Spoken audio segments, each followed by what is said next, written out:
Welcome to another episode of Operation Zero Out Network. I'm your host and podcast moderator, Zoltan Joyce, but you can call me Zo for short. Now, in last episode, we didn't really get a chance to explain a little bit about the blueprint for trickle-up economics and how it came to come in fruition. Well, I want to start by just saying simply this. These ideas that make up the core principles of trickle-up economics are not my ideas.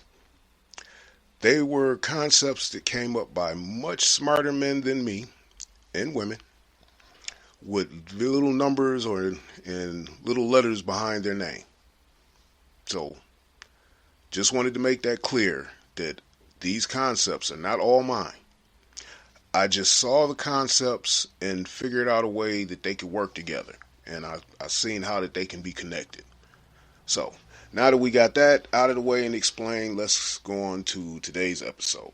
Now, in last week's episode, I did mention that we were going to break down the three core principles of trickle-up economics one by one. So this episode today, we're going to stick to the core principle number one, which is create a community energy project. And on a later episode, we're going to speak on the other half of core principle number one is creating the community farming project. And we're also hoping to have a few experts in the realm of urban gardening and urban farming to interview on future episodes. So make sure you come back and keep up, and we'll let you know when those future episodes is coming about. And once again, if you want to contact us or get on our mailing list, then you can reach us at zerooutnetwork@gmail.com. That's zerooutnetwork@gmail.com. Now, let's get into our core principle for today, and that would be create a community energy project. Now, the community energy project's basic function is to produce renewable energy to sell to the power companies, because we're going to sell that energy right back and turn that into real world dollars. So it gets immediate value. And we're going to sell it directly to our consumers of the community, who's going to need, low cost energy, in which turn it will be at a set price. So your rate never goes up. You pay one price year in, year out, never changes. That puts a lot of extra income in your pocket that you would be spending to these power companies to pay for their fluctuating power rates and their fluctuating power grid. Sometimes you get good power, sometimes you don't, but that's what you pay for in the grid tie system. So we're trying to eliminate that, and that's what Zero Out is all about. Now, we want to go into what actually goes into a community energy project. Now, I know that you've probably seen those on TV, and they show you the big field and the acres of solar panels or the big wind turbines sitting miles in the air, and it's all good. I'm not putting down any one of those. I'm just saying that some communities, that might be a little bit overwhelming for them to have that much placed on top of them. So my concept is behind the community energy project is exactly the way it reads. A community energy project. Include the entire community in the project. There's plenty of houses where people got extra space in their backyard, maybe an extra space in their front yard, maybe some roof space on their garage or shed, or even on their roof, or maybe an upstairs balcony. It's numerous ways that you can participate in a community energy project and collect renewable energy from the sun.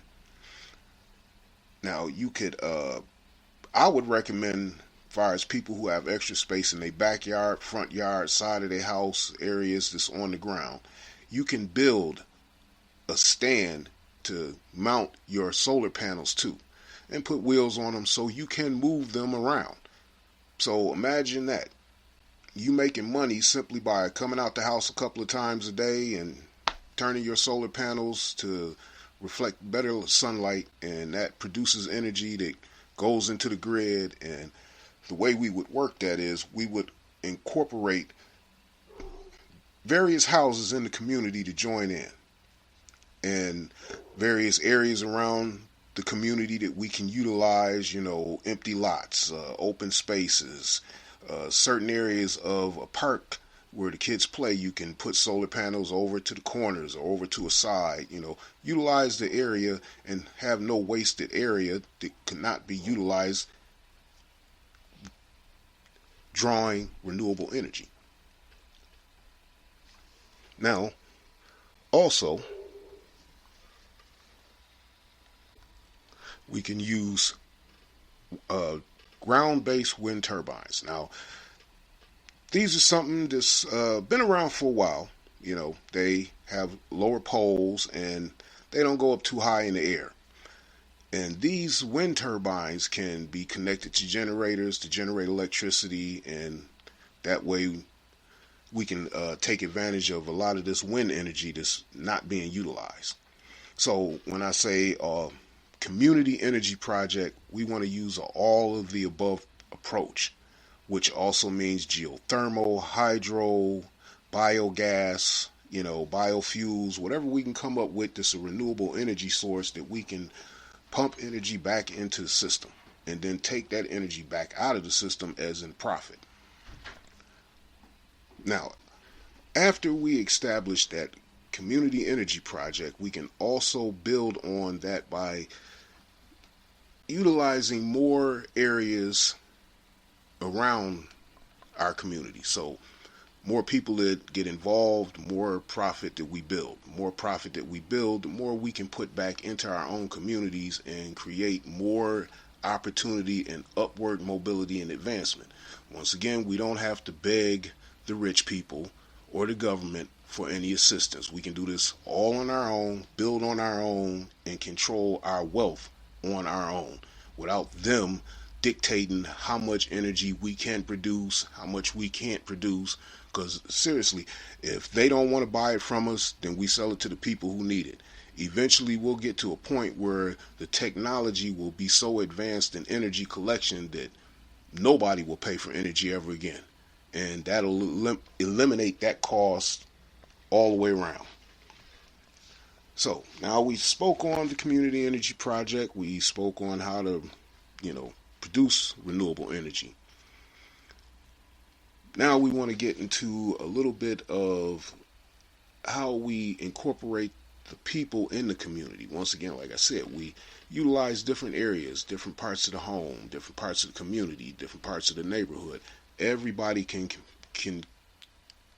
contribute to a community energy project, just like everybody can, receive benefit from it. This also helps lower the rates that the energy companies charge when we produce more renewable energy that we use and eventually come off the grid. Now, we want to talk about a lie that the power companies have been perpetrating for quite a few decades now. Let's remember, solar energy collection has been out since the 70s. Why isn't it not being utilized on a more larger scale? Simple. Power companies want to keep their monopoly and they want to keep their power. Now, one of the lies that they tell you is that, to get a solar system put on your home, to power your home, is going to cost you tens of thousands of dollars. That is a lie that they perpetrate in order to intimidate those who feel that would be too much of a financial undertaking just when they starting out or when they first bought their home, or they might not even own the home. It might be rentals and you really don't want to put a $30,000 solar panel system on a home that you're not staying in, and then when you leave you got to try to take all that with you. That's a little bit too much. So that lie is perpetrated because they want you to not go for any solar or renewable energies. But with technology over the last 10 years have improved the solar panels themselves to now it is at a point where you can buy lower wattage solar panels or older model solar panels for $50. And even if they say it's a 500 watt uh, solar panel, you'd be lucky to get 350. So even if you're just getting 300 watts collected from that solar panel, and you got four, so that's $200. And look how much energy you getting, 1,200 watts of energy. So, and another myth and lie that they like to tell you is they want you to believe that when you connect the solar panels to your home, that the energy is going straight in and you using it up right then and there. And if you don't conserve and this, that, and other, when the night come, you're going to be without energy. Well, once again, technology has improved over the decades. And now the storage batteries that you store that energy that you collect from solar, these batteries, one battery can last up to 2 weeks of energy, can give you 2 weeks of energy. Now, you put together a good battery array of, say, 6 to 8 batteries, and you guaranteed to power your entire home for at least 2 weeks. Since we all know the sun come up every day, there's pretty much low chance that you will ever run out of your energy unless there's something that just blocks the sun for days at a time. Even on cloudy days, you should be able to have enough energy stored to get you through the cloudy days, and then the sun comes out.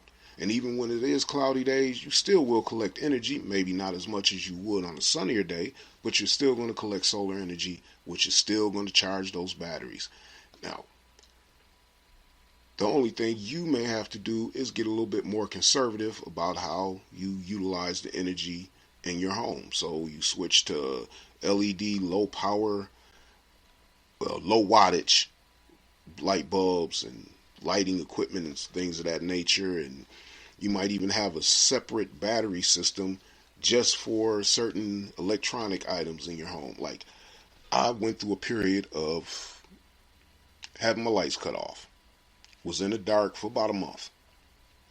So in order to have some semblance of light or electricity, I just went and took my car battery, because I had two spare car batteries from a couple of old raggedy cars I had before that I ended up junking. But anyway, I had these two batteries. I went to Walmart and I bought a converter that you connect to a battery so you can plug in electrical appliances. Took those two batteries, brought them in the house, connected the converter to one till it drained out the battery, connected the converter to the other one. Then I took the drain battery and went to my local AutoZone and utilized their free battery charging and had my battery recharged for free, brought it back home. So by the time the other battery went dead, the other battery was fully charged. I just switched over. There I was able to watch TV. I was able to run an electric hot plate. I was, able to have a couple of lamps that I can cut on. So, like I said, there's plenty of ways to utilize alternative energy and plenty of ways to eliminate a lot of bills out your pocket. Now, if you did that with, say, and I had just a couple of these little small car batteries. Now, if you got something like, say, a golf cart battery, that AutoZone does sell. So even if you go to a golf course and they have some old batteries, they want to let you have for $5 or tell you to just take them to get rid of them, take them. Take them to AutoZone, get them charged, get a converter, slap it on there. You should be able to get at least a good 8 to 12 hours of continuous electricity depending on what you plug in and how much wattage you use. So that's just, other areas that you can utilize to improve your energy needs and help eliminate those bills that are associated with paying these power companies who are sitting around making trillions off of us for the energy that the sun comes up every day. It should be free for everybody.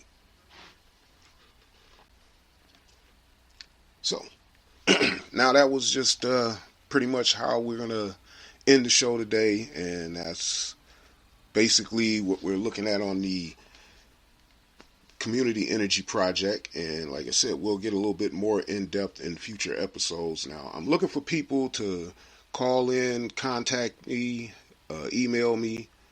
Let me know what you think. you know,